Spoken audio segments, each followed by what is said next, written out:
আসসালামু আলাইকুম। আজকে আমি নিয়ে আসলাম নুডলস পকোড়া। এজন্য ২ প্যাকেট নুডলস সিদ্ধ করে নিলাম। এরপর একটা ছাঁকনিতে ঢেলে ঠান্ডা পানি দিয়ে ধুয়ে ঠান্ডা করে নেব। ঠান্ডা হয়ে গেলে একটা বাটিতে ঢেলে নেব।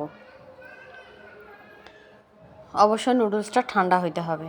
বাটিতে ঢেলে নিয়ে এবার দেব কিছু মশলা। প্রথমে দেব পেঁয়াজ কুচি, তারপর দেব কাঁচামরিচ কুচি, এরপর দেব শুকনো মশলা। সেগুলো হচ্ছে নুডলসের মশলা, গরম মশলা, জিরা, হলুদ, লাল মরিচের গুঁড়া আর পরিমাণ মতো লবণ। এগুলো দিয়ে ভালো করে মেখে নেব। আর সঙ্গে দিয়ে দেবো একটা ডিম। ডিমটা অবশ্যই দিতে হবে। সবগুলো দিয়ে ভালো করে মেখে নেব। তারপর মাখা হয়ে গেলে দেব চালের গুঁড়া। চালের গুঁড়া না দিলে এটার শেপ আসবে না। এজন্য আমি আমার পরিমাণ মতো চালের গুঁড়া দিয়ে দেব। এটা দিয়ে আবার ভালো করে মেখে নেব। এই নুডলসের পকোড়াটা খেতে খুবই মজা লাগে।